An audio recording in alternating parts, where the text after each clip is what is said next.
There's a toy over there making a noise, but I don't know which one. Yesterday was the service for my mom, and it was nice. We chose to have her cremated due to how long she'd been left for, and had just a small, very relaxed service. Had luncheon at my church growing up. And by my church growing up, it was not the church I was like raised to go in. It was the church I chose to go to when I was a kid, but it turned out really nice. And I just took the boys, and a friend stayed back with the girls, just because I didn't think going would benefit the girls at all. And impromptu sang a song with my sister and my cousin, which was probably my favorite part of the entire day. It was, I don't know, it was a long day. It's weird how when you go through a funeral for a parent or a loved one, I don't know, I didn't cry, and I feel like I didn't really process that day.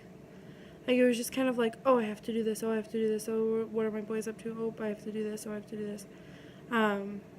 It was like step by step of just completing tasks, and today and last night have been really hard, and everybody kind of warned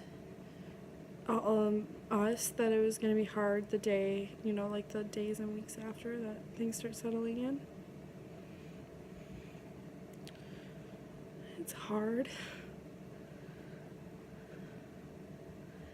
I've always been the person that, like, even when my grandparents died, it was kind of like, oh, my grandparent died, but, like, like, they're older, or when I was so little, I guess I didn't process it the same way, but, like, when my grandfather died a couple years ago, I could register as, like, well, he was older, and I'm also the type of person who tends to be like, well, it doesn't directly affect me, and it really didn't, because I didn't live here at the time, and I didn't see him that often, and I didn't talk to him that often, and I had grown distant anyways, and it was sad, but it was like, every time a person dies, I have this way of being, like, sad, but always, I don't know, I'm the type of person that kind of goes, can't be dramatic about it, it doesn't affect you, or doesn't directly affect you, to the point where, like, I don't know, I just logic, reason away things and don't make things a big deal.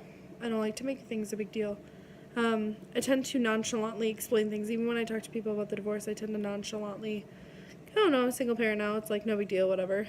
Even when I'm having rough days, I guess I just tend to try and make things not a big deal. And this is probably the first time in my life that it feels like a big deal. Like, it really feels like a big deal. I guess at 28, I didn't imagine losing a parent. Especially one I just got close to. Again, after not being very close to her for years. And learning to kind of build a different kind of relationship than I was used to with her. Where I, like, depended on her and needed her like a mom. And, if you knew us, you knew that, like, for years, the last few years, I've always called her by her name. Except for typically to her face, but she knew that I did it because we had grown apart for years due to different circumstances, and so when we did kind of reconnect, it was still not like mom-daughter, it was more like doing this for everybody else and bearing with each other, at least for me. And then the last few months, it started to become more like a mother-daughter relationship again. And I started calling her mom more to everybody. And I had even said, probably like a week or two ago, I had said to the woman who I refer to as mom as well, I was like, I should probably start calling her mom to everybody again, because that's what she's become. She's my mom. And it took us some time to get back here, but we're here now. And I feel like I literally just said it like a week and a half ago, like when she had my oldest. And so it kind of really hurts that, like, we had just gotten to that point. And I started to really depend on her.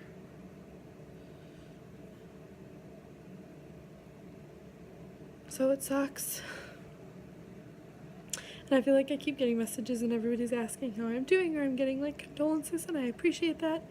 But at the same time, it's like, this YouTube channel is kind of nice because I don't have to say this again to other people, but I also don't have to pretend that everything's okay. So this is how it is. It sucks. A lot. Nobody kind of prepares you for losing a parent. I think the only thing worse than that probably would be losing a child at this point. So it's been hard, and I'm managing and I'm dealing, but the kids, of course, get it. And today I just started crying at some point. I don't remember what happened. And Angie goes, "Mommy's sad." And Theo's like, "Mommy's sad because she misses Grandma." And I was just like, they get it. And of course, he is processing it differently. He was sad at first on Friday. He cried, crawled into my arms.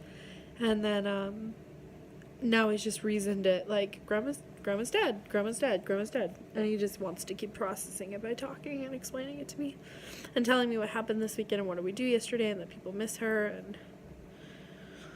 And he's handling it pretty well now.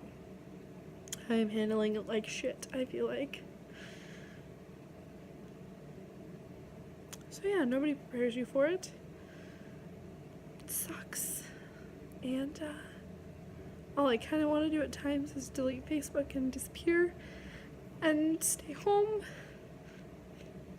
And of course, that's not logical or reasonable. And I have to live life, and I have to pay bills, and I have to take care of my kids.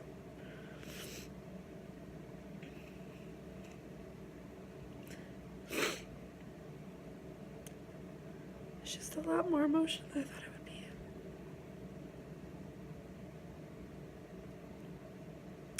So sharing the good, bad, and the ugly.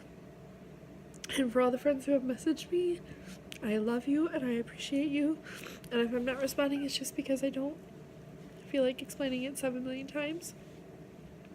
And there are select people that I talk to that I probably should be talking to about it, like my sister. So I just kind of leave the emotions typically for that. So sharing the good, bad, and the ugly. And being raw and real, because that's what I do, and that's what I try to do here, and this is a really horrible moment of my life, so that's a thing.